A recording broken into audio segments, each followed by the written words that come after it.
Hello everyone, welcome back to my channel and don't forget to subscribe my channel। तो इस episode के start में हम देखते हैं महाराज अपने वॉरियर लू के साथ होते हैं। वॉरियर महाराज को बताता है कि ई चाहिए उनका खत आया है। तो महाराज जल्दी से वो खत लेते हैं और पढ़ने लगते हैं। उस पे लिखा होता है कि मुझे तुम्हारा पैगाम मिल गया था, मैं आज रात तुमसे मिलने आऊंगा। तो महाराज कहते हैं कि उनको मेरा खत मिल गया, अब मुझे सच पता चल जाएगा कि मेरी माँ की मौत की वजह क्या थी। इतने में ही बाहर से मुख्य शाही सचिव कहते हैं कि ये मैं हूँ। महाराज ही जल्दी से वो खत छुपाते हैं। मुख्य शाही सचिव वहाँ पे आते हैं और कहते हैं कि राजमाता ने जियोंग को अपने कक्ष में बुलाया था। तो महाराज पूछते हैं कि क्यों। तो मुख्य शाही सचिव कहते हैं कि राजमाता उनके खाने के हुनर को खुद परखना चाहती हैं। महाराज ही कहते हैं कि ना तो वो खाने की शौकीन है और ना ही उन्हें ज्यादा भूख लगती है, वो फिर भी एक रसोई की काबिलियत को परखना चाहती हैं। मुख्य शाही सचिव कहते हैं कि राजमाता ने एक मुकाबला रखा है, अगर जियोंग उस मुकाबले में हारी तो उसका हाथ काट दिया जाएगा। तो महाराज कहते हैं कि उसका हाथ, आखिर ये सब कुछ चल क्या रहा है।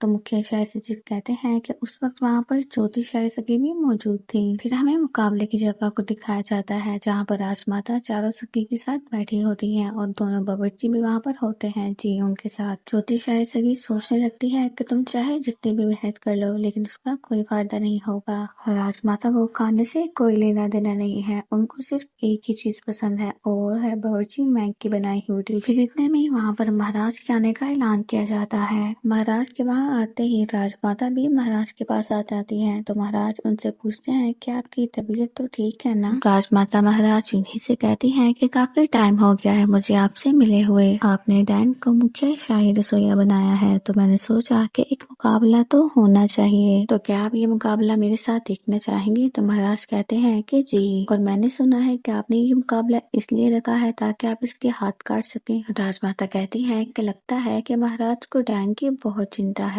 इसलिए तो आप यहाँ पर आ गए अपनी दादी का मुकाबला करने के लिए। महाराज उन्हें कहते हैं कि आपने शुरुआत की तो इसलिए मुझे आना पड़ा, ये मेरी खास शाही रसोइया है और मेरी सेवक। राजमाता कहती है कि फिर तो बस इस लड़की को ये प्रतियोगिता जीतनी होगी, फिर सब कुछ ठीक हो जाएगा। और महाराज मैंने सुना है कि इस डैन को मुख्य राज्य रसोइया बनाने से मंत्री भी आपके खिलाफ हैं, तो इसलिए ये मामला यूं ही शांत नहीं होने वाला। तो महाराज उन्हें कहते हैं कि इसका मतलब है कि अगर बाकी बावर्ची हारे तो उनके भी हाथ काट दिए जाएंगे। तो राजमाता कहती है कि उन बावर्चियों को पहले से ही महल से मान्यता मिल चुकी है तो उनकी बात अलग है। तो महाराज उन्हें कहते हैं कि दादी माँ ऐसे तो मुकाबले का सारा मजा ही खराब हो जाएगा। तो जैसा कि आपने कहा कि अगर कोई हारेगा तो उसके हाथ काट दिए जाएंगे, तो ये असूल सबके लिए बराबर होना चाहिए। फिर महाराज सबको बताते हैं कि इस प्रतियोगिता में जो एक इंसान जीतेगा उसको छोड़कर बाकी सबका एक हाथ काट दिया जाएगा। फिर महाराज हाथ काटने के लिए हथियार मंगवाते हैं जिसे देखकर सभी डर जाते हैं। जियोंग सोचती है कि मुझे तो बस मेरे घर जाना है और अपने पापा को याद करती है कि पापा मुझे बस आपके पास आना है। फिर मुकाबला शुरू हो जाता है। जियोंग सोचती है कि बचने का कोई और रास्ता नहीं है, मुझे बस अपने आप को साबित करना होगा। महाराज उन्हीं भी जियोंग की तरफ देखते हुए सोचने लगते हैं कि अगर तुम सच में भविष्य से आई हो तो आज कोई नया पकवान बनाओ और अपने नए पकवान से सबको हैरान कर दो। जियोंग सोचने लगती है कि एक जालिम तानाशाह का बावर्ची बन के जीना यानी कि रोज अपनी हथेली पर अपनी मौत को रखना, मैंने ऐसा कभी नहीं चाहा था लेकिन शायद मेरी किस्मत में यही है। इतने में ही सेवक की राजमाता से कहती है कि खाना किस तरह का बनाना चाहिए ये आप हमें बता दें। तो राजमाता जब सीढ़ियों से नीचे उतरने लगती हैं तो उन्हें चक्कर आते हैं। फिर राजमाता लिखती है और सबको बताती है कि इस प्रतियोगिता का विषय है संतान धन। तो जियोंग कहती है कि हाँ, यहाँ पर इंसाफ की बातें कहाँ होंगी। राजमाता कहती है कि आज आप जो भी खाना बनाएंगे उसमें माता पिता का अपने बच्चे के साथ क्या रिश्ता होता है ये दिखना चाहिए और आपको उसमें टोफू और टेंशन का इस्तेमाल करना होगा।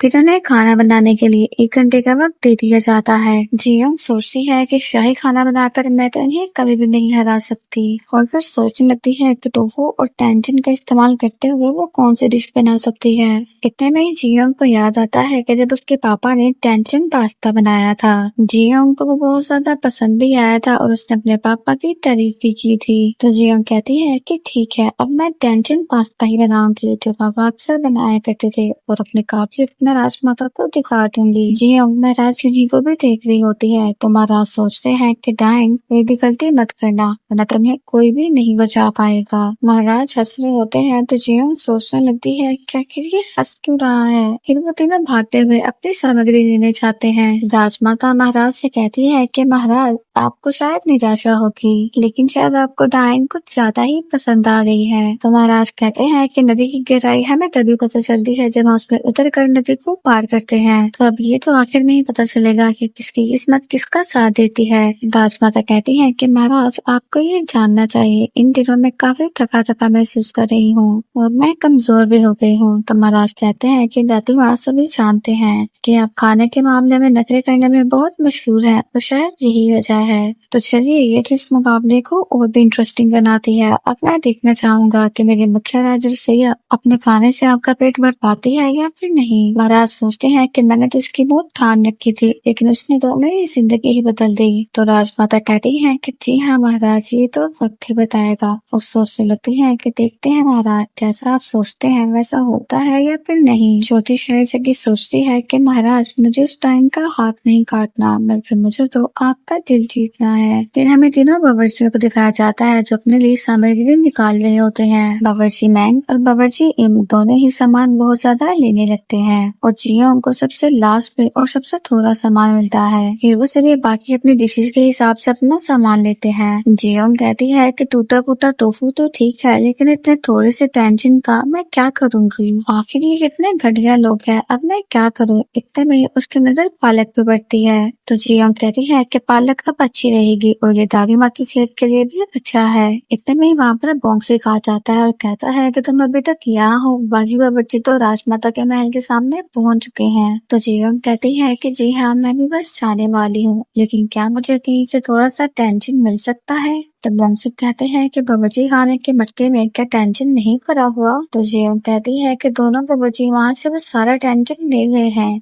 तो बोंगसिक कहते हैं कि अब मेरे पास टेंशन तो नहीं है लेकिन उसकी जगह मैं तुम्हें कुछ और जरूर दे सकता हूँ। तो जियोंग उनका शुक्रिया अदा करती है। फिर हमें सभी राजमंत्री को दिखाया जाता है जो आपस में बात कर रहे होते हैं कि क्या यहाँ पर एक मुकाबला हो रहा है। लगता है राजमाता ने बैल की सूरत हाल को देखते हुए इसे खुद सुलझाने का सोचा है और क्या अब हम लोग यहाँ पर बैठे रहें कि आखिर उसका नतीजा क्या निकलेगा। और भले ही वो डायन जीत जाए लेकिन फिर भी हम उसे मुख्य राजर्षिया बनाने की इजाजत नहीं देंगे। फिर वो सभी ऐसे ही बातें कर रहे होते हैं तो राजकुमार जेसन जानबूझकर उन पर चाय फेंक देते हैं और कहते हैं कि मुझे माफ कर दे देखिए ना मेरे तो हाथों में जान ही नहीं रही। तो मंत्री कहते हैं कि कोई बात नहीं राजकुमार जेसन अक्सर ऐसा हो जाता है। फिर वो राजकुमार जेसन की भी इस बारे में राय पूछते हैं। तो प्रिंस जेसन कहते हैं कि सुसु मुझे बहुत तेज सुसु आ रही है और फिर वो वहाँ से चले जाते हैं। प्रिंस जेसन सबको ऐसे दिखाते हैं कि जैसे वो मेंटली ठीक नहीं है। फिर हमें बावर्ची मैंग और बावर्ची उनको दिखाया जाता है जो दोनों अपनी डिशेस बनाना शुरू कर देते हैं लेकिन जियोंग अभी तक वहाँ नहीं आई होती। फिर जियोंग वहाँ पर आ जाती है और जल्दी से अपना काम करने लगती है। जियोंग अपने पास्ता के लिए मैदे को गूंद के रखती है तो सभी सखी आपस में बातें करने लगती हैं कि क्या डायन ने कुछ गूंदा है, क्या वो इस मुकाबले के लिए लच्छे बनाने वाली है। ये इस मुकाबले के लिए कुछ ज्यादा ही सादा नहीं हो जाएगा। फिर जियोंग अपनी पालक को उबालती है तो वो कहती है कि ये तो कोई अजीब सी सब्जी उबाल रही है। जैसे जैसे जियोंग काम करने लगती है सभी उसकी बनाई हुई चीजों पर बातें करने लगते हैं कि ये न जाने क्या बना रही है, क्या गूंद रही है और क्या पका रही है। ज्योतिषा इसीलिए कहती है कि लगता है कि बाकी बावर्चियों के मुकाबले में जियोंग थोड़ी स्लो है। बावर्ची मैंग शायद वही उमांडो बना रहे हैं जो पिछली बार राजमाता को पसंद आया था और बावर्ची लगता है कि अपना मशहूर योंगपुटैन बना रहे हैं। तो राजमाता कहती है कि मुझे तो इन खानों का इंतजार है। तो क्या कहते हैं आप महाराज। तो महाराज उन्हें कहते हैं कि पता नहीं है लेकिन इन खानों में कोई नया जायका नहीं है। राजमाता कहती है कि लगता है कि आप अभी भी उस टाइम के पकवान का इंतजार कर रहे हैं। तो महाराज उन्हें कहते हैं कि जी हाँ क्योंकि उसका पकवान मुझे हमेशा एक नए जायके का एहसास दिलाते हैं। राजमाता कहती है कि कमाल है, क्या मुझे भी वही जायका महसूस होगा जो आपको हुआ है, मुझे इसका इंतजार है। तो महाराज उन्हें कहते हैं कि जरूर होगा दादी माँ, इंसान का मुंह झूठ बोल सकता है लेकिन उसका स्वाद और उसकी जुबान तो कभी नहीं झूठ बोल सकती। फिर जियोंग को बोंगसिक की बातें याद आने लगती है।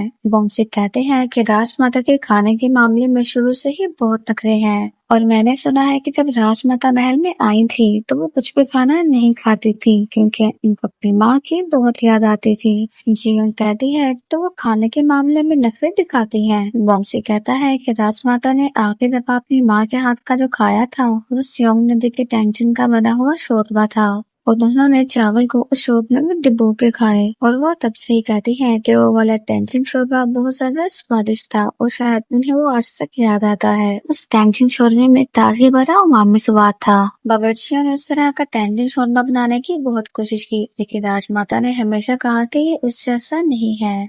जियोंग कहती है कि अब वो मैं ताजगी भरा उमामी स्वाद कहाँ से लेकर आऊँ और आखिर वो जायका कैसा हो सकता है। क्या इनको वो जायका इसलिए याद आया क्योंकि उनकी माँ के बना हुआ हाथ का वो आखिरी खाना था। सोचते सोचते जियोंग गिरने वाली होती है तो किलगिन कहती है कि दीदी आप क्या सोच रही हैं, आप ख्यालों से बाहर आए और अपने काम पर ध्यान दें। इतने में ही बावर्ची इनको हरा प्याज चाहिए होता है क्योंकि उन्होंने अपना सारा प्याज इस्तेमाल कर लिया होता है। तो वो बावर्ची मैम से कहते हैं कि क्या आप मुझे अपना थोड़ा हरा प्याज दे सकते हैं, दरअसल मैंने अपना सारा इस्तेमाल कर लिया है। तो बावर्ची मैम उन्हें कोई भी जवाब नहीं देते। बावर्ची उनके पास आते हैं और कहते हैं कि मुझे थोड़ा सा हरा प्याज देना। तो बावर्ची मैम उनको देने से मना कर देते हैं और कहते हैं कि इतने बड़े मुकाबले में अपनी सामग्री का अच्छे से इस्तेमाल ना करना ये भी बुरा है। तो बावर्ची कहते हैं कि मैंने तो सोचा भी नहीं था कि तुम कभी मुझे ऐसा कहोगी, तुम कितने बेरहम हो। फिर वो दोनों हरे प्याज के पीछे लड़ने लगते हैं। बावर्ची मैम का हरा प्याज छीन कर ले ही आते हैं। तो जियोंग कहती है कि ये दोनों क्या कर रहे हैं, इन्हें तो बिल्कुल तमीज नहीं है। इतने में ही उनके लड़ने से और उनके जूते रगड़ने से आने वाली आवाज से जियोंग को एक आइडिया आता है।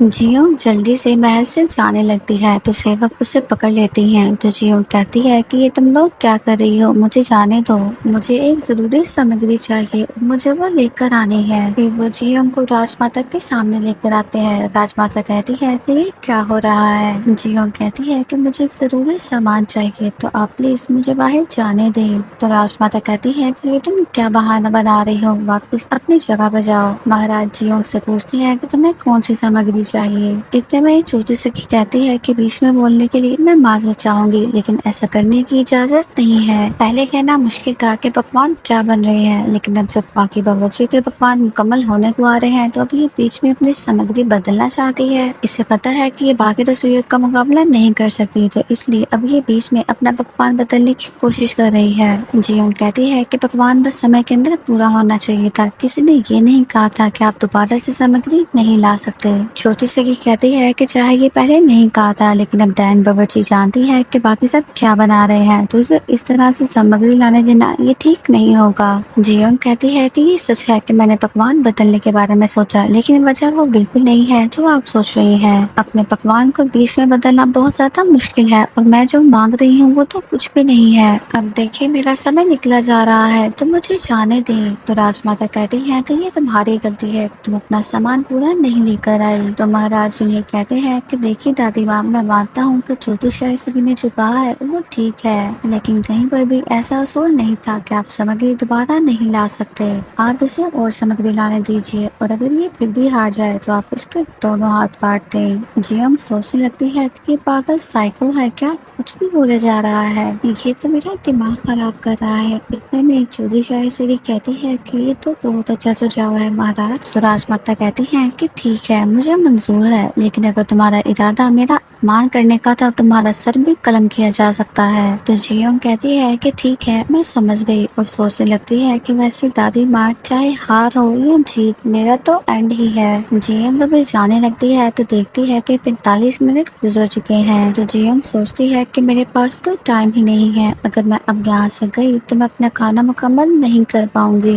जियोंग किलगन के पास आती है और उसे सामग्री लाने के लिए कहती है। तो किलगन कहती है कि ठीक है और वो भागते हुए लेने चली जाती है। ज्योतिषाई सभी छियोल को इशारा करती है तो छियोल भी वहाँ से चली जाती है। फिर सभी बावर्ची अपने खाने को मुकम्मल करने की तरफ जाते हैं। फिर हमें किलगिन को दिखाते हैं जो भागते हुए आ रही होती है। इतने में ही उसे छियोल धक्का दे देती है। छियोल अपने सर से अपने पिन निकालती है और उसे मारने लगती है। बावर्ची मेंग और बावर्ची इन दोनों अपने डिशेस को कंप्लीट करने वाले होते हैं। जियोंग किलगिन का इंतजार कर रही होती है और फिर वो अपने टेंशन शोरमे में पालक डाल देती है। है तो सभी बातें करने लगती है कि कहीं ये पागल तो नहीं हो गई, ये सब कुछ क्या कर रही है। महाराज उन्हें सोचते हैं कि या तो ये पागल हो गई है या फिर ये कोई नया पकवान है और आज मुझे इसका स्वाद राजमाता को सिखाना ही होगा। फिर उन लोगों के पास चंद ही मिनट रह जाते हैं। जियोंग सोचने लगती है कि खिलजिन तुम कहाँ हो, तुम जल्दी करो, अब मैं और इंतजार नहीं कर सकती। इतने में ही खिलजिन लंगड़ाती हुई वहाँ पर आ जाती है। जियोंग उसके पास आती है और कहती है कि तुमने इतना वक्त कहाँ लगा दिया और ये तुम्हें चोट कैसे लगी, तुम्हारे सर से तो खून निकल रहा है। तो खिलजिन कहती है कि इस बारे में हम बाद में बात करेंगे, आप ये ले और जाकर अपना पकवान मुकम्मल करें।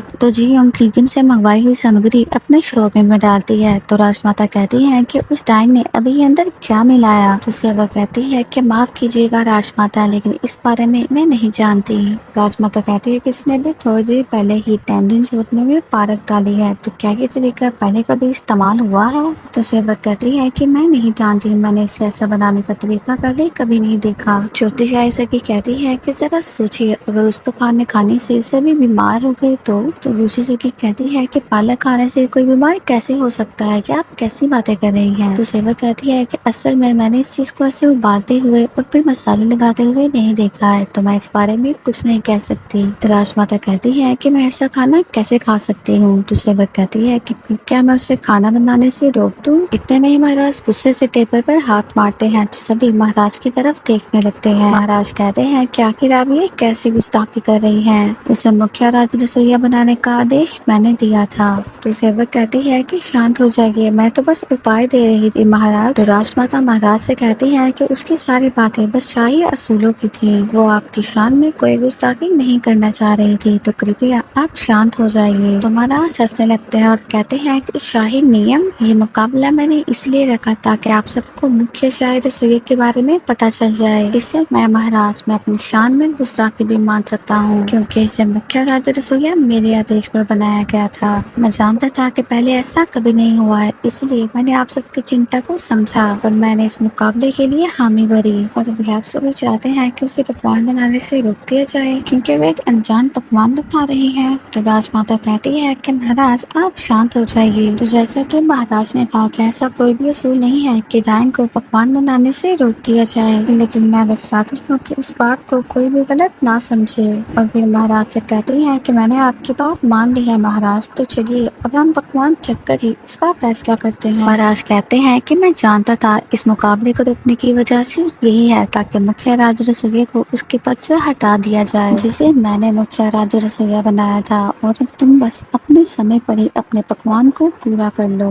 और फिर सभी बावर्ची अपने अपने पकवान को लास्ट टच देते हैं और फिर वक्त खत्म हो जाता है और इसके बारे में अनाउंस भी कर दिया जाता है। महाराज सोचते हैं कि बाकी क्या होगा, ये सब कुछ तुम्हारे पकवान पर डिपेंड करता है, अब तुम मुख्य राज रसोइया बनो कि यहाँ पे सब कुछ यहीं पर खत्म हो जाएगा। सबसे पहले बावर्ची मैंग की डिश को टेस्ट किया जाता है। राजमाता की सेवक सबसे पहले खाने को टेस्ट करती है और उन्हें फिर खाने के लिए कहती है। फिर राजमाता, चारों सखी और महाराज भी खाने को टेस्ट करते हैं और उन सबको खाना बहुत ज्यादा पसंद भी आता है। राजमाता कहती है कि ये बहुत ही ज्यादा नरम और मुलायम है, इस पकवान में ऐसा क्या है जो इसे इतना ज्यादा नरम बनाता है। तो वो कहते हैं कि नरमी मछली की बारीक परत की वजह से होती है। खाने के बाद महाराज एक एक चीज के बारे में बताते हैं कि इसको कैसे बनाया गया है और इसमें क्या क्या शामिल किया गया है। तो उनकी सेवक कहती है कि आपकी टेस्ट करने की सलाहियत तो बहुत कमाल की है। चारों सखी भी इसकी तारीफ करने लगते हैं। तो महाराज कहते हैं कि मुझे इसमें टैंजिन का स्वाद नहीं आ रहा। तो बावर्ची मैन कहते हैं कि टैंजिन को छिलके और शहद के साथ मिलाकर एक लाजवाब चटनी तैयार की है। तो महाराज उस चटनी को खाते हैं और कहते हैं कि हाँ, इसमें टैंजिन का स्वाद तो है, लेकिन इसे सिर्फ चटनी में ही क्यों डाला है। फिर ज्योति सरी भी बावर्ची मैन की तारीफ करने लगती है। वो मांडो इतना नर्म है कि ये मुंह में जाते ही घुल जाता है और इसके अंदर स्वाद भी बहुत अच्छे हैं और ये बिल्कुल ठीक पका है। राजमाता कहती हैं कि बिल्कुल ठीक कहा है, मेरे जैसी बूढ़ी भी इसे आसानी से खा सकती है। बावर्ची मैन कहते हैं कि ये मेरे लिए सम्मान की बात है। फिर राजमाता उनसे पूछती है कि आपने इसमें संतान धर्म को कैसे ऐड किया है। तो बावर्ची मैन कहते हैं कि महाराज हमारी प्रजा के लिए एक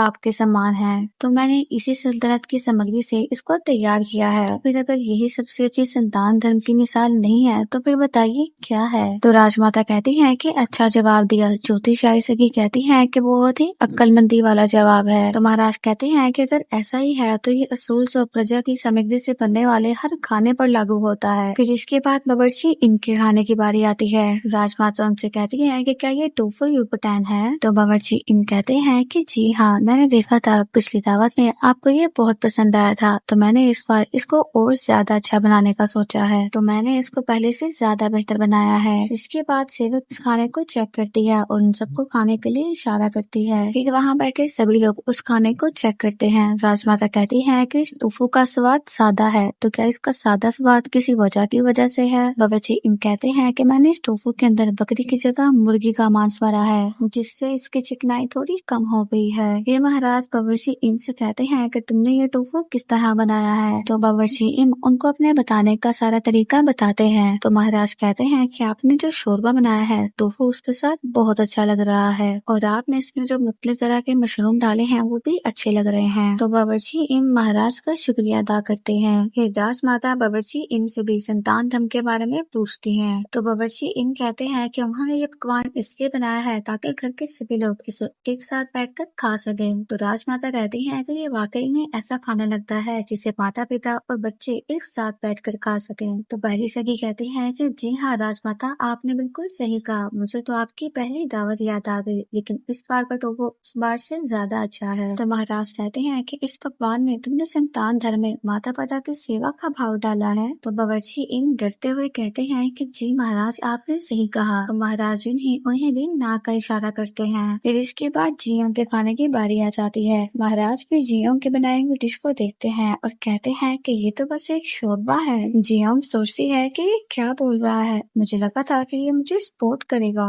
राजमाता कहती है कि इसे बनाते वक्त तुम्हारे दिमाग में क्या चल रहा था। तो जियों कहती है कि ये टैंडन शोरबा राजमाता खास तौर पे आपके लिए बनाया गया है, आप इसे चखकर तो देखें। फिर उनकी सेवक बारी बारी सब कुछ चखती है और उन्हें खाने का इशारा करती है। सभी जियों के बनाए हुए शोरबे को टेस्ट करते हैं और उसे हैरानी से देखने लगते हैं। जियों सोचती है कि ये सभी ऐसे पॉज क्यों हो गए हैं, इन्हें मेरा शोरबा पसंद आया या फिर नहीं। महाराज सोचते हैं कि ये ताजगी भरा उमामी स्वाद हैरानी की बात है कि इसे इसके साथ जोड़ने का ख्याल आया। जियों महाराज को देख रही होती है और कहती है कि हो ही नहीं सकता, क्या इसको मेरा स्वाद समझ आ गया। सच में इसके टेस्ट बड्स तो कमाल के हैं। फिर राजमाता दोबारा से शोरबे को पीती है और कुछ सोचने लगती है। ज्योतिषाई सगी जियों से पूछती है कि बताओ, इसने संतान धर्म तुमने किस तरह से शामिल किया है। तो जियों कहती है कि इस पकवान में संतान धर्म का भाव कई जगहों पर है। सबसे पहले आता है हमारा टेंटेन शोरबा, जो हमें माँ के पकवान की याद दिलाता है, और दूसरी बात ये जो तला हुआ टोफू है ये इसके स्वाद को उभारता है। तो ज्योतिषाई सगी गुस्से से बोलने लगती है कि अपनी बकवास बंद करो और जो बात पूछी है उसका सीधा जवाब दो, वरना मैं तुम्हारे हाथ अभी कटवा दूंगी। तो इतने में ही राजमाता कहती है कि चुप कर जाओ, इस पकवान में संतान धर्म शामिल है। फिर राजमाता चावल लेती है और उसे शोरबे में शामिल करती है और उसे खाने लगती है। जियों उन्हें खाता हुआ देखती है और कहती है कि खा रही है, शुक्र है, अब मेरी जान में जान आए। फिर खाते खाते राजमाता हुए वो खाना खाती है और राजमाता ये सब सोचते हुए भी रो रही होती है। राजमाता सोचने लगती है कि इसे ये स्वाद कैसे मिला। मैंने तो सोचा था कि उसे संतान धर्म के बारे में पूछ के डांट लगाऊंगी, लेकिन उसने तो ऐसा खाना बना दिया जिसे खाकर मैं ही पिघल गई। फिर राजमाता जियों से पूछती है कि तुम जो आखिरी सामग्री लेकर आई थी वह क्या थी। तो जियों कहती है कि वो जेजैक था। एक ताजगी भरा शोरबा बनाने में जेजैक से बढ़कर कुछ भी नहीं, तो इसका स्वाद सिर्फ उन्हीं लोगों को पता है जो नदी के पास रहते हैं। तो महाराज कहते हैं कि जेजैक का स्वाद जिन्होंने अपने हाथों की बाजी लगाकर इसमें शामिल किया है, इसकी वजह से इस शोरबे का स्वाद और ज्यादा बढ़ गया है। तो जियों हैरान हो जाती है कि महाराज ने सही कहा है और वो महाराज को थम दिखाती है। तो महाराज उसको देखने लगते हैं तो जियों अपना हाथ पीछे कर लेती है। ज्योतिषाई सगी उसे ऐसे देखती है और गुस्से में आ जाती है और सोचती है कि ये इस तरह से महाराज को लुभा रही थी। तो राजमाता कहती है कि जेजैक से तुम्हारा मतलब उन छोटे सीप से है जो सीप के शोरबे में होते हैं। तो जियोंग कहती है कि जी हाँ, यही वजह है उस उमामी भरे ताजगी स्वाद की जिसे आप सारी जिंदगी ढूंढती आई हैं। मुझे यकीन है कि आपकी माँ के बनाए हुए आखिरी टेंजिन शोरमे में यही सीप शामिल होंगी, तो इसीलिए मैंने उसके अनोखेपन को इस टेंजिन शोरमे में जोड़ दिया। तो राजमाता खाती है और कहती है कि मुझे ये बहुत पसंद आया, लेकिन मैं इसे पहली बार ऐसे देख रही हूँ। टेंजिन शोरमे में पालक डालने का तुम्हें ख्याल कैसे आया? ये बहुत ही नरम है और बहुत ज्यादा मीठा भी। जियोंग सोचने लगती है कि ये इतनी सिंपल सी बात मुझसे क्यों पूछ रही है? क्या आज यहाँ पर मैंने एक चीज़क टेंजिन पालक शोरबा तैयार किया है? तो जियोंग कहती है कि पालक को जब शोरमे में डाला जाए तो वो मुलायम और मीठा हो जाता है। इनको हल्का उबाल कर जल्दी से मसाला लगाने से भी इनका स्वाद बढ़ जाता है। और मैंने देखा था कि आपको संतुलन बनाए रखने में मुश्किल हो रही थी और आपके हाथ भी कांप रहे थे। पालक हड्डियों की कमजोरी को और खून की कमी को भी पूरा करते हैं। और वैसे भी खाना भी एक तरह की दवाई ही होती है। अगर आपको अपनी सेहत के लिए कुछ चुनना पड़े तो कभी दवाई की जगह आप एक अच्छा खाना चुनें और उस खाने से भी आप सेहतमंद रह सकते हैं।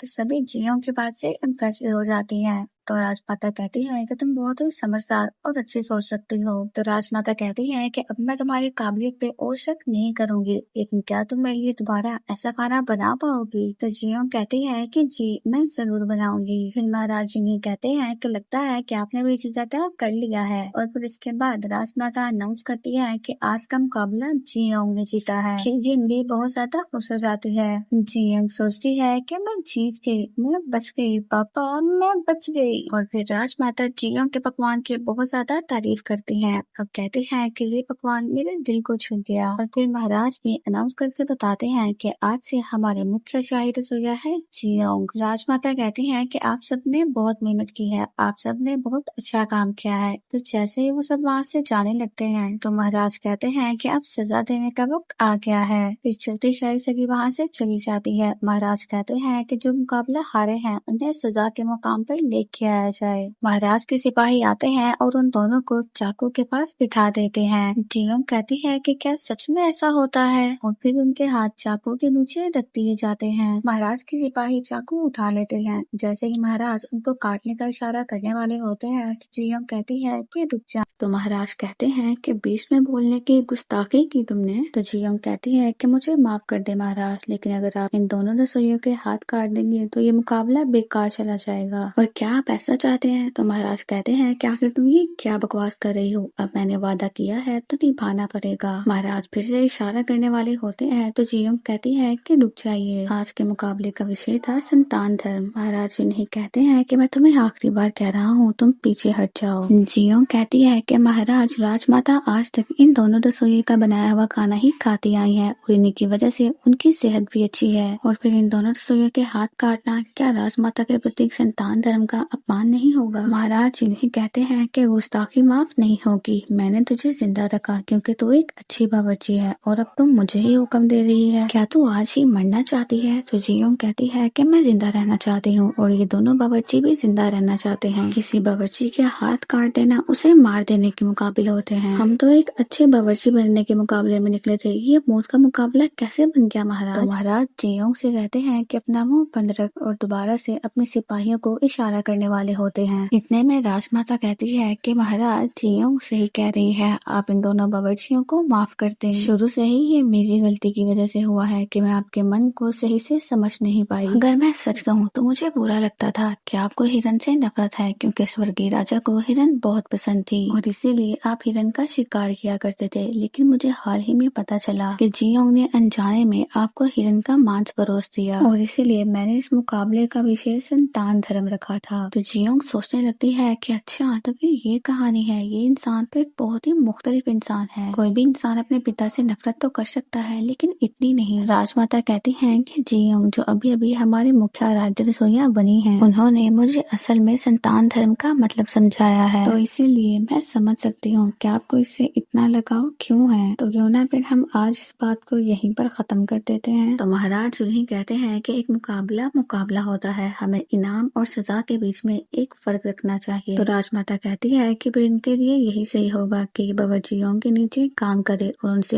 अच्छा खाना बनाना सीखें। तो सभी बावर्ची महाराज जुन्ही के सामने झुक जाते हैं और उन्हें कहते हैं कि हमें माफ कर दिया जाए। महाराज कहते हैं कि तुम दोनों बावर्ची, तुम दोनों कान खोल कर सुन लो। मुकाबले में दिया हुआ वचन जरूर निभाया जाएगा, लेकिन नए मुखिया राज रसोइया और राजमाता के कहने पर मैं आज तुम दोनों की जान बख्श देता हूँ। और राजमाता के आदेश से आज से ये दोनों बावर्ची जियोंग के शागिर्द बनकर काम करेंगे और उससे खाना बनाना सीखेंगे। और इसी के साथ ये मुकाबला यहीं पर खत्म होता है। फिर महाराज अपने सिपाहियों से कहते हैं कि इन्हें आजाद कर दिया जाए, तो वो दोनों बावर्चियों को छोड़ देते हैं। फिर राजमाता महाराज से कहती हैं कि महाराज क्यों ना आज हम दोनों बैठकर चाय पिए। तो महाराज इन्हें कहते हैं कि क्या हुआ, क्या आज के तेंजिन चूरमे ने आपको उसकी याद दिला दी जिसकी आपको चाहत थी, और आज तो आप कुछ ज्यादा ही दरिया दिली दिखा रही हैं। और फिर महाराज वहाँ से चले जाते हैं। फिर हमें राजमाता के साथ तीनों सखी को दिखाया जाता है जो बातें कर रही होती हैं कि आज से टाइन बावर्ची पर कोई भी उंगली नहीं उठा पाएगा। तो एक सखी कहती है कि आपने देखा नहीं कि छोटी सखी कैंग वहाँ से सबसे पहले चली गई। तो दूसरी सखी कहती है कि कैसे न जाती उसकी चाल जो बेकार हो गई। तो राजमाता कहती है कि चलो अब बस करो, अब कम से कम वो रोज मेरे पास आके अपनी बकवास बातें तो नहीं करेगी ना। तो दूसरी सखी कहती है कि क्या आपको ऐसा महसूस नहीं हुआ जैसे ही मुकाबला खत्म हुआ महाराज को अचानक से गुस्सा आ गया। तो तीसरी सखी कहती है कि हाँ बिल्कुल, मुझे तो डर लग रहा है कि महाराज को कहीं उस वाक्य के बारे में पता ही न चल जाए। तो दूसरी सखी कहती है कि हाँ बिल्कुल, वरना महाराज राजमाता के साथ इस तरह से पेश ही न आते। पहली सखी कहती है कि ये तुम लोग क्या बातें कर रही हो, क्या तुम्हें नहीं पता कि इस बारे में बात करना भी मना है। राजमाता भी महाराज की बातों को सोच रही होती हैं और फिर यहाँ पर वो बातें करने लगती हैं कि महाराज को इस बारे में कैसे पता चल सकता है। महाराज को तो ये लगता है कि उनकी माँ की मौत एक बीमारी की वजह से हुई थी, लेकिन महाराज तो ये नहीं जानते कि उनकी माँ को जहर दिया गया था। लेकिन महाराज को इन सब के बारे में कैसे पता चल सकता है? हो सकता है कि वो किसी से जांच करवा रहे हों। तो राजमाता उन सबसे कहती है कि चुप कर जाओ, अगर महाराज को इस बारे में पता भी चल गया हम तब भी कुछ नहीं कर सकते, चाहे वक्त पीछे ही चला जाए, मैं तब भी वही करती जो मैंने तब किया था। फिर हमें महाराज को दिखाते हैं जो अपने महल जा रहे होते हैं। इतने में ही उन्हें मुख्य शाही सचिव की बात याद आती है। मुख्य शाही सचिव उन्हें कहते हैं कि उस वक्त वहाँ पर चौथी शाही सगी भी मौजूद थी और मुख्य राज्यपाल होंग को जो सजा मिली है इसकी जिम्मेदार भी जियोंग है। ये अफवाह भी शायद वहीं से फैली है। तो महाराज सोचते हैं कि इसका मतलब है ये सब कुछ चौथी शाही सगी खांग ने किया है। तो महाराज उन्हीं राजमंत्री को बुलाते हैं, उनसे पूछते हैं कि चौथी शाही सगी कहाँ है। उन्हें बताते हैं तो महाराज कहते हैं कि उन्हीं की तरफ चलो। फिर हमें राज्य रसोई को दिखाया जाता है, वहाँ पर सभी बावर्ची आ जाते हैं। जियोंग भी वहाँ पर आती है और कहती है कि जिंदगी में कुछ भी आसानी से नहीं मिलता है ना खिलगम। तो खिलगम कहती है कि आप बिल्कुल सही कह रही हैं, मुझे तो डर लग रहा था कि आज हम सबके हाथ ही कट जाएंगे। फिर बावर्ची इन जियोंग को अपनी गद्दी निकाल कर देते हैं। जियोंग कहती है कि ये तुम क्या कर रहे हो। तो बावर्ची इन कहते हैं कि आज तुमने हमारी जान बचाई, उसके लिए तुम्हारा शुक्रिया, तुमसे बहुत कुछ सीखा है हमने। तो जियोंग कहती है कि चलो अच्छा है, हम सभी मुश्किलों में फंसे हुए हैं तो ऐसे में तारीफ मिलना अच्छा है। फिर जियोंग कहती है कि पता नहीं क्यों इतनी प्यास क्यों लग रही है, अगर कोई पानी पिला देता तो मेहरबानी हो जाती। बावर्ची इम पानी देने के लिए जाने लगते हैं तो जियोंग उन्हें रुकने का इशारा करती है और बावर्ची मैंग की तरफ देखते हुए कहती है कि अगर कोई पानी पिला देता तो बहुत मेहरबानी हो जाती। बावर्ची मैंग जियोंग को पानी देते हैं और कहते हैं कि मान लेते हैं कि आज तुम्हारी किस्मत अच्छी थी और इसी अच्छी किस्मत की वजह से आज हम सब यहाँ पर जिंदा हैं। तो जियोंग कहती है कि शुक्रिया कहना है तो सीधी तरह कह दो ना। फिर बावर्ची मैंग वहाँ से जाने लगते हैं तो जियोंग उनकी ट्रे पकड़ती है और कहती है कि मेरे ख्याल से मुझे थोड़ी भूख भी लग रही है, तो आपके बनाए हुए उमांडो कुछ बचे तो होंगे ना। तो बावर्ची मैंग कहते हैं कि क्या उमांडो। तो जियोंग कहती है कि हाँ कुछ तो बचे होंगे। तो बावर्ची मैंग चिढ़ते हुए वहाँ से चले जाते हैं कि मैं क्या करूँ, अब तो मैं कुछ कह भी नहीं सकता। तो फिर सभी हंसने लगते हैं और फिर अपने अपने काम के लिए सभी बावर्ची वहाँ से चले जाते हैं। फिर खिलगम जियोंग से कहती है कि दीदी आप आखिर मुख्य राज्य रसोइया बन ही गई। तो जियोंग कहती है कि हाँ, और कौन किसके ऊपर है ये भी पता चल गया। फिर जियोंग किलगिम से पूछती है कि तुम्हारे सर पर चोट लगी थी तो वो तुम्हें कैसे लगी। तो किलगिम बताती है कि जब मैं आपकी बताई हुई सामग्री लेकर आ रही थी तो मुझे किसी ने धक्का दिया और मैं बहुत जोर से जमीन पर गिर गई। तो जियोंग कहती है कि क्या, तो तुमने मुझे तब क्यों नहीं बताया, तुम्हारे सर से तो खून निकल रहा है। किलगिम कहती है कि दीदी मैं आपको कैसे बताती, आप तब मुकाबले के बीच में थी। जियोंग कहती है कि क्या तुम्हें उसका चेहरा याद है जिसने तुम्हें मारने की कोशिश की। तो किलगिम कहती है कि नहीं, लेकिन इतने में ही वहाँ पर कोई आया था जिसने उस औरत को भगा दिया और मुझे बचाने वाला कोई और नहीं बल्कि कलाकार खोंगिल था। हमें चौथी शायसगी को दिखाया जाता है जो ये सोच रही होती है कि वो लड़की कोई आम इंसान नहीं है,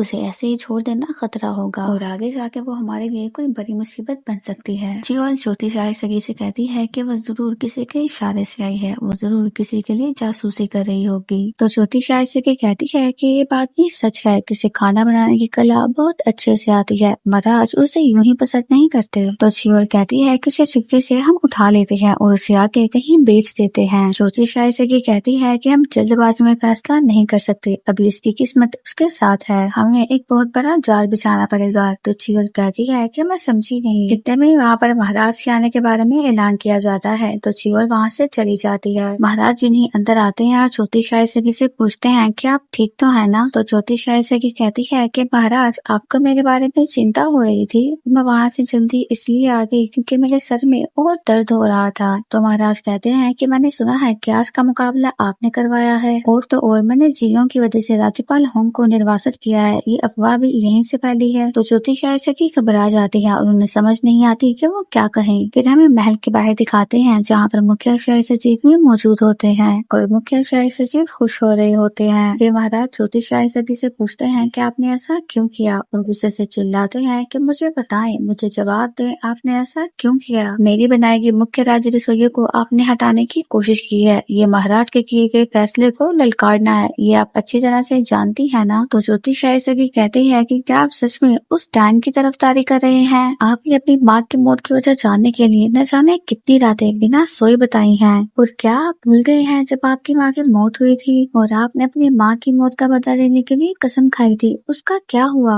तो महाराज इन्हें कहते हैं कि अब तुम मेरी माँ के बारे में एक और लफ्ज भी मत कहना। चौथी शायसगी कहते हैं कि इतने नाजुक वक्त में आप न सिर्फ एक अनजान डाइन को अपने महल में लेकर आ गए बल्कि आपने उसे मुख्य राज्य रसोइया भी बना दिया और फिर आप मुझसे ये चाहते हैं कि मैं खामोशी से बैठी रहूं। तो महाराज गुस्से से चिल्लाते हैं और कहते हैं कि इसकी वजह से आपने मुझसे पूछे बिना इतना बड़ा फैसला ले लिया और अब मैं आपसे निराश हो चुका हूँ। तो चौथी शायसगी कहती है कि गलत फहमियाँ एक छोटी सी बात से भी पैदा हो सकती हैं, लेकिन जब हालात बिगड़ते हैं तो हद पार हो जाती है, ठीक वैसे ही जैसे स्वर्गीय महाराज ने आपकी माँ के साथ किया। तो महाराज गुस्से से टेबल पर हाथ मारते हैं और कहते हैं कि चुप हो जाइए, आप अपना मुंह बंद रखें। तो चौथी शायसगी अपना मुंह नीचे करके रोने लगती है। फिर इतने में महाराज के दिमाग में चौथी शायसगी की कही गई सारी बातें घूमने लगती हैं और उनका दिमाग खराब होने लगता है। महाराज को चक्कर से आने लगते हैं और उन्हें कुछ भी सही से दिखाई नहीं दे रहा होता। चौथी शायसगी भी महाराज को शांत करने के लिए महाराज के पास आती हैं, लेकिन महाराज इन्हें पीछे करते हैं और वहाँ से चले जाते हैं। महाराज के जाने के बाद चौथी शायसगी विलेंस की तरह अपने आंसू साफ करती हैं। फिर हमें प्रिंस जेसन को दिखाया जाता है जो अपने आत्मा से बातें कर रहे होते हैं और कहते हैं कि वो लड़की सच में कमाल की है, वरना राजमाता से अपनी तारीफ करवाना कोई आम बात नहीं, उस बावर्ची का बेमिसाल होना अब तो मैं भी देखना चाहता हूँ। तो उनका आदमी कहता है कि उनका खाना खाना आपका हक है महाराज, और अगले महीने जब आप महाराज के साथ खाना खाएंगे तो उस डाइन के हाथ का जायका भी आप चख लीजिएगा। तो प्रिंस जेसन कहते हैं कि अच्छा सुझाव दिया, और सालकोटी जंगल के कातिल के बारे में क्या पता चला है। तो वो उन्हें बताता है कि मंत्री किम यान सोन जिनके बड़े भाई को मौत की सजा दी गई थी वो बदला लेने के लिए अकेले काम कर रहे हैं। प्रिंस जेसन कहते हैं कि मैंने उसे कहा भी था कि वक्त से पहले कुछ भी मत करना, लेकिन फिर भी। फिर प्रिंस जेसन उससे पूछते हैं कि क्या वो कातिल मिला। तो वो कहते हैं कि हाँ वो कातिल मिला तो था, लेकिन उसका चेहरा मास्क से ढका हुआ था और उसकी चाल ऐसी थी कि वो हवा को भी पीछे छोड़ दे, वो अपने काम में बहुत माहिर था। फिर हम देखते हैं कि उस मास्क मैन के पीछे कोई और नहीं बल्कि खोंगिल होता है, और फिर वो प्रिंस जेसन से कहता है कि आप बस मुझे 3 दिन दे दे, मैं उसे खुद ही खोज निकालूंगा और उसका काम भी तमाम कर दूंगा। तो प्रिंस जेसन कहते हैं कि नहीं, हमें उससे पहले आज रात कुछ करना होगा। फिर वो अपने आदमी को एक लेटर दे देते हैं और कहते हैं कि इस काम के लिए तैयार हो जाओ, ये लोग कुछ खास हैं। फिर हमें मुख्य शाही सचिव को दिखाते हैं जिनके पास जियोंग और किलगिम होती है। मुख्य शाही सचिव कहते हैं कि मैंने सुना है कि तुमने इस मुकाबले को बहुत ही अच्छी तरह से जीता है, और जेवरात का एक डिब्बा खोल देते हैं। फिर कहते हैं कि मैं तुम्हारा थैला अभी जल्दी ही ढूंढ निकालूंगा, और अब महाराज को इम्प्रेस करने का ये अच्छा मौका है। महाराज को वो महिलाएं बहुत पसंद है जो अपने आप को सजा कर रखती हैं, तो तुम भी ये जेवरात ले लो और खुद को अच्छे से सजाओ। तो जियोंग अपने हाथ में पकड़े हुए जेवर वापस रखती है और कहती है कि आप क्या कह रहे हैं, मुझे लगता है कि आपको कोई गलत फहमी हुई है, और देखिए मेरा महाराज के साथ किसी किस्म का भी कोई चक्कर नहीं चलता है। बताओ किलगिम तुम इन्हें। तो किलगिम जेवरात को छोड़ती है और कहती है कि हाँ, ये बिल्कुल सही कह रही हैं, और इनका महाराज के साथ कोई चक्कर नहीं चल रहा है। तो मुख्य शाही सचिव कहते हैं कि चक्कर, ये तुम क्या बोल रही हो। तो जियोंग कहती है कि मेरा मतलब है कि महाराज को मुझसे कुछ खास लगाव नहीं है, बस इतना ही कहना था, और कोई खास बात नहीं है। तो किलगिम भी कहने लगती है कि हाँ हाँ यही बात है, कोई खास बात नहीं है। तो मुख्य शाही सचिव कहते हैं कि चुप हो जाओ, तुम दोनों तो एहसान फरामोश हो। क्या तुम लोगों को नहीं पता कि महाराज ने तुम्हारी जान बचाने के लिए क्या क्या किया है। तो जियोंग कहती है कि अच्छा, कहीं आप उस मुकाबले के बारे में बात तो नहीं कर रहे। देखिए ऐसा लगता जरूर है कि महाराज ने मुझे बचाया है, लेकिन ऐसा कुछ नहीं है, क्योंकि सच तो ये है कि मेरे खाने ने ही सबका दिल जीता है। तो मुख्य शाही सचिव कहते हैं क्या तुम्हें सच में लगता है कि तुम अपने खाने के बलबूते पर जीती हो। जियोंग कहती है कि हाँ, आपकी इस बात का क्या मतलब है। इतने में जियोंग को बाहर से एक लड़की की आवाज आती है जो जियोंग को बाहर बुला रही होती है कि शाही खाना देने का वक्त हो चुका है, आप अभी तक कहाँ हैं। तो किलगिम मुझसे कहती है कि हाँ, हम लोग बस आ रहे हैं। तो मुख्य शाही सचिव वहाँ से जाने लगते हैं, तो जियोंग उन्हें रोकती है और कहती है कि आप क्या कह रहे थे, आप अपनी बात को मुकम्मल करें। तो मुख्य शाही सचिव चक्कर को चक्कम बोलते हुए कहते हैं कि तुम आज भी महाराज के साथ चक्कम जरूर चलाना। फिर वो वहाँ से चले जाते हैं। तो जियोंग कहती है कि इस चक्कम ने तो अब चक्कर कर दिए हैं। फिर इसके बाद जियोंग शाही रसोई में आती है और कहती है कि माफ करना, मुझे थोड़ी सी देर हो गई, और आज हमारा शाही रसोई का पहला दिन है, तो मुझे उम्मीद है कि आप लोग हमारा पूरा साथ देंगे। जियोंग अभी सबको बताने वाली होती है कि वो आज क्या बनाएंगे। इतने में वहाँ पर मंत्री बोंगसिक आ जाते हैं। वो सबसे कहते हैं कि सुना है कि महाराज को दौरा पड़ा है और वो दोबारा से अपने कक्ष में चले गए हैं। कक्ष में जाने से पहले कुछ देर वो ठीक हुए थे, लेकिन अब भी उनकी पहले वाली हालत है। तो बावर्ची मैंग कहते हैं कि क्या उन्हें अभी भी दौरे पड़ते हैं। बोंगसिक कहते हैं कि आज शाही भोजन के समय जरूर किसी न किसी की जरूर शामत आएगी। तो तुम लोग अब ध्यान से सुनो, चाहे तुम खाने को बार बार चेक करो, लेकिन स्वाद में कोई कमी नहीं होनी चाहिए। फिर जियोंग पूछती है कि क्या महाराज को दौरे पड़ते रहते हैं। तो बावर्ची इन कहते हैं कि ये तुम ना ही पूछो तो अच्छा है। फिर हमें फ्लैशबैक दिखाते हैं कि जब महाराज यूं ही गुस्से में होते हैं तो वो सब कुछ तहस नहस कर देते हैं, अपना सारा खाना उठाकर फेंक देते हैं। बावर्ची बताते हैं कि हमने सुना है कि जब वो गुस्से में होते हैं तो वो कांपने भी लगते हैं, और तो और उन्हें भ्रम भी होता है, और उस वक्त महल में काम करने वाले सब लोग बहुत डर जाते हैं। सारा माहौल खराब हो जाता है महल का, और छोटी शाही सगी खान ही है जो उनके गुस्से को संभाल पाती हैं। जियोंग सोचती है कि वो एक जालिम बादशाह है, ये तो मैंने हर जगह पढ़ा था, लेकिन वो ऐसा भी है ये मैंने कहीं नहीं देखा। फिर जियोंग सोचने लगती है कि आम तौर पर तो वो नॉर्मल रहते हैं, तो मेरे ख्याल से सब पर जुल्म करना और ऐसे गुस्से से बात करना ये कोई दिमागी बीमारी की वजह से हो सकता है, या फिर जो उनकी माँ के साथ हुआ उसकी वजह से भी। फिर वो सभी बावर्चियों से कहती है कि मैंने सोच लिया है, आज हम ऐसा खाना बनाएंगे जिसे खाकर महाराज शांत हो जाएंगे। तो बावर्ची इम जियोंग से कहते हैं कि तुम्हें डर नहीं लग रहा है क्या। तो जियोंग कहती है कि डर तो यहाँ पर हर वक्त लगता है, लेकिन मेरी कोशिश होगी कि आज मैं जिंदा बच जाऊँ। फिर जियोंग महाराज के लिए पास्ता बनाती है। फिर हमें महाराज को दिखाते हैं जो बहुत ज्यादा गुस्से में होते हैं। कुछ बावर्ची उनके पास खाना लेकर आए होते हैं, तो महाराज उन पे गुस्सा करते हैं और उन्हें कहते हैं कि तुम लोग आज मेरे हाथों से मरना चाहते हो क्या। तो सभी बावर्ची रोती हुई वहाँ से चली जाती हैं। फिर महाराज की सेवक महाराज को बताती है कि शाही भोजन तैयार है। खाना महाराज के कक्ष में लाया जाता है। तो महाराज उनसे कहते हैं कि सभी कर्मचारी यहाँ से दफा हो जाओ। तो महाराज की सेवक उनसे पूछती हैं कि महाराज फिर हम शाही भोजन का क्या करें। तो महाराज उसे कहते हैं कि क्या तुम मुझसे आज मरना चाहती हो। मैं एक बात को दोबारा नहीं दोहराऊंगा। तो सब लोग वहाँ से जाने लगते हैं। जियोंग भी जाने लगती है। तो महाराज उसे कहते हैं कि तुम वहीं पर ही रुक जाओ, तुमने बालों पर नीला कपड़ा बांधा है, यानी कि तुम मुख्य राज रसोइया हो। तो जियोंग हाथ लगाकर वो नीला कपड़ा देखती है और कहती है कि अब मैं गई काम से।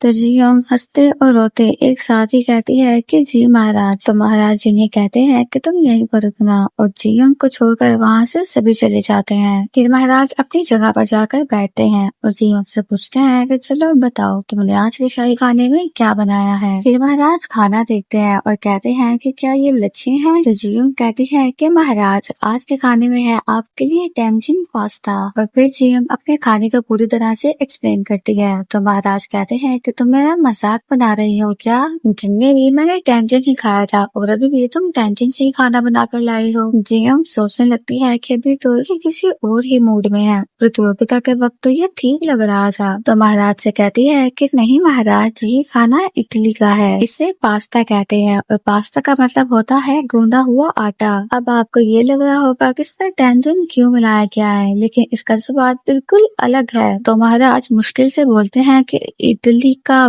पास्ता। तो जियोंग महाराज को सिखाने लगती है कि इटली पास्ता, और फिर वो दोनों इसी काम में जुड़ जाते हैं। तो महाराज फिर खामोश हो जाते हैं और कहते हैं कि पहले तुम चख के बताओ। जियोंग पास्ता खा रही होती है और महाराज जियोंग को देख रहे होते हैं। तो जियोंग कहती है कि ये अच्छा है, अब आप खाकर देखिए। तो महाराज भी जियोंग की तरह चॉपस्टिक से खाने की कोशिश करते हैं, लेकिन चॉपस्टिक से उनसे खाना पकड़ा भी नहीं जाता। तो महाराज चम्मच और चॉपस्टिक दोनों छोड़ देते हैं। तो जियोंग उन्हें कहती है कि ये देखिए, इसे ऐसे करते हैं। फिर जियोंग चॉपस्टिक से पास्ता पकड़ दिया और महाराज उसे देख रहे होते हैं। जियोंग महाराज को कहती है कि अब आ करें। महाराज जब पहली बाइट ही लेते हैं और हमेशा की तरह हैरान हो जाते हैं और फिर वो हैरानी से जियोंग को देख रहे होते हैं। जियोंग भी महाराज को इसे देखते हुए कॉन्फिडेंट हो जाती है। फिर महाराज खुशी खुशी खाने लगते हैं और अपने दिमाग में ही पास्ता पास्ता बोल रहे होते हैं। फिर महाराज खुद ही पास्ता के प्लेट पकड़ते हैं और कुछ ही सेकंड्स में वो सारा खा जाते हैं। पूरी प्लेट खत्म करने के बाद महाराज कहते हैं कि टेंजिन तो मैंने सुबह भी खाया था, लेकिन इसका जायका पूरी तरह से अलग है। और फिर महाराज खाने की एक एक चीज के बारे में बताते हैं। तो जियोंग कहती है कि जी हाँ, आपने बिल्कुल ठीक कहा। दरअसल ये टेंजिन पास्ता मेरे पिताजी मेरे लिए बनाया करते थे, खास तौर पर तब जब मैं किसी बात की वजह से बहुत उदास हो रही थी। और मैंने देखा कि आप भी कुछ बातों की वजह से बहुत उदास थे और मेरा अपना दिन भी आज बहुत मुश्किल था। तो मैंने सोचा क्यों ना पिताजी की याद में कुछ अच्छा सा पकवान बनाया जाए। तो महाराज उन्हीं जियोंग से उसकी माँ के बारे में पूछते हैं। तो जियोंग कहती है कि जब मैं छोटी थी वो तभी गुजर गई। तो महाराज उन्हीं कहते हैं कि तुमने भी अकेलापन झेला होगा। जियोंग महाराज की बात सुनकर हैरान होती है। महाराज कहते हैं कि तुमने बहुत ही दुख भी झेले होंगे।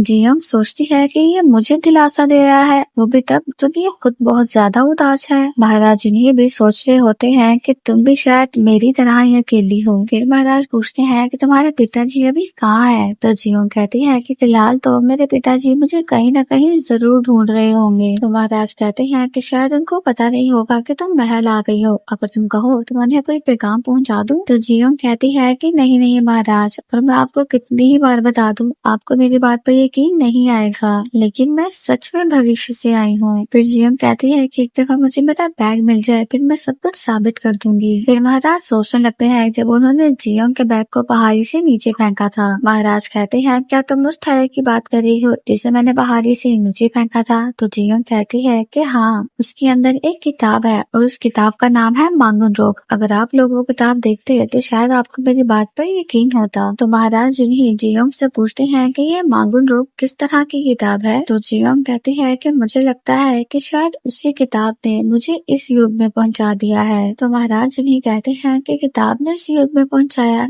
ऐसा कैसे हो सकता है। तो जियोंग कहती है कि टाइम स्लिप से हो सकता है, किसी जादुई किताब ने मुझे फ्यूचर से यहाँ पास में पहुँचा दिया। तो महाराज उन्हें कहते हैं कि मुझे अभी भी तुम्हारी कोई भी बात समझ नहीं आ रही। खैर अगर ऐसा है तो तुम मुझे मेरा भविष्य बताओ, अगर तुमने सही बताया तो मैं तुम्हारी बात पर यकीन कर लूंगा और तुम्हारा सामान ढूंढने के लिए मैं अपने सिपाहियों को भेज दूंगा। तो जियोंग सोचने लगती है कि इस राज्य में थोड़ी ही देर बाद बगावत होने वाली है। इतने में महाराज कहते हैं कि बताओ फिर अब इंतजार किस बात का है। तो जियोंग कहती है कि मैं इसे कैसे बताऊं कि इस उसके ही राज्य में बगावत होती है, तख्ता पलट दिया जाता है और उसे महल से निकाल दिया जाता है। तो जियोंग कहती है कि क्या आपको सच में भविष्य जानना है? तो महाराज हाँ में सर हिलाते हैं। तो जियोंग कहती है कि सबसे ज्यादा जरूरी है आपका ये साल अच्छे से गुजरना। अगर आपको गुस्सा आए तो उसे पी जाओ और अपने करीबी लोगों से संभल कर रहना। तो महाराज उसकी बात सुनकर बस हंसने लगते हैं। जियोंग फिर वहाँ से अपने कमरे में आ जाती है और वहाँ पर बैठकर सोच रही होती है कि क्या खामसन विद्रोह सच में होगा? क्या इस वक्त मुझे किसी और की चिंता करनी चाहिए?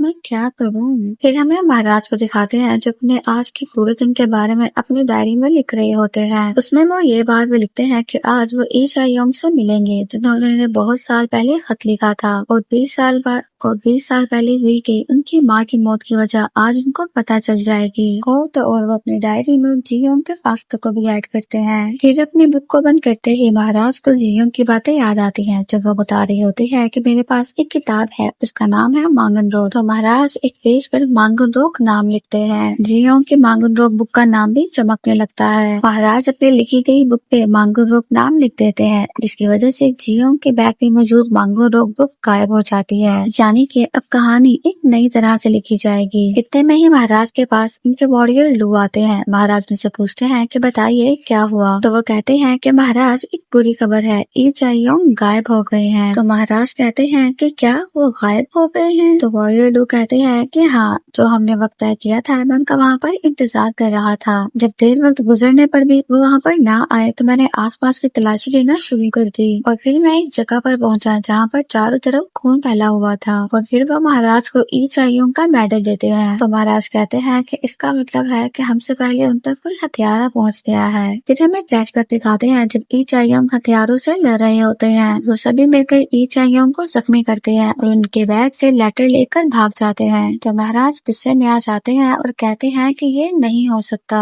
फिर महाराज सोच रहे होते हैं कि ई चायोंग को जो पैगाम भेजा था वो बहुत ही ज्यादा राजदार था। फिर आखिर इसके बारे में किसे पता चल सकता है? इसके पीछे कौन हो सकता है? आखिर मेरी माँ ने ऐसा कौन सा गुनाह किया था जिसे छुपाने के लिए इतनी कोशिशें की जा रही हैं? फिर महाराज सबके बारे में सोचने लगते हैं और कहते हैं कि हो सकता है इन सब के पीछे वो लोग हो तो सत्ता और ताकत के भूखे हैं। मैं किसी पर भरोसा नहीं कर सकता और फिर से मैं हमेशा की तरह अकेला हो गया। फिर इतने में ही राजमंत्री वहाँ पर आते हैं और कहते हैं कि महाराज बाहर बहुत ज्यादा ठंड हो रही है, अच्छा होगा अगर आप अंदर आकर आराम कर लें। तो महाराज उन्हें उनके लिए मदिरा यानी कि शराब लेकर आने का कहते हैं। तो राजमंत्री कहते हैं कि इस वक्त तो महाराज कहते हैं कि मेरा दिल चाहता है कि मैं मदिरा में डूब जाऊं। फिर हमें महाराज को दिखाते हैं जो बहुत ज्यादा शराब पी रहे होते हैं। राजमंत्री उनसे कहते हैं कि महाराज सिर्फ शराब पीना आपकी सेहत के लिए अच्छा नहीं होगा, अच्छा होगा अगर आप इसके साथ कुछ खा लें। फिर हमें जियोंग को दिखाते हैं जो सो रही होती है। इतने में बाहर से राजमंत्री की आवाज आती है। वो कहते हैं कि बावर्ची योंग क्या आप अंदर हैं? तो जियोंग उठती है और कहती है कि आ रही हूँ। फिर हमें जियोंग को किचन में दिखाते हैं जो सोच रही होती है कि सुबह सुबह मुझसे क्या करवा रहे हैं, सारी नींद की बैंड बजा दी। फिर जियोंग खाना तैयार करती है और महाराज के पास लेकर जाती है। राजमंत्री महाराज से कहते हैं कि महाराज आपका खाना तैयार है। फिर वो जियोंग को महाराज को खाना देने का इशारा करते हैं। जियोंग महाराज के पास जा रही होती है तो महाराज नशे में डूबे होते हैं और वो गिर जाते हैं। जियोंग जल्दी से महाराज के पास जाती है और उन्हें कहती है कि महाराज आप ठीक तो है ना? महाराज जियोंग को देखते हैं और कहते हैं कि तुम आ गई। तो जियोंग को शराब की स्मेल आती है तो वो कहती है कि इसने पी रखी है क्या? इसके तो अलग ही कारनामे हैं। तो जियोंग कहती है कि जी महाराज मैं आपके लिए खाना बना कर लाई हूँ। इतने में ही महाराज जियोंग का हाथ पकड़ते हैं और उसे अपने साथ लेटा लेते हैं। जियोंग उठने लगती है तो महाराज उसे दोबारा से नीचे कर लेते हैं और कहते हैं कि तुम रुक जाओ, तुम कहीं मत जाना, बस कुछ पल के लिए। तो जियोंग महाराज को देख रही होती है तो उनकी आंखों से आंसू निकल रहे होते हैं और भी यहाँ पर महाराज रोते रोते ही जियोंग को किस भी कर लेते हैं और यहीं पर हमारी एपिसोड 4 कंप्लीट हो जाती है। See you in the next episode.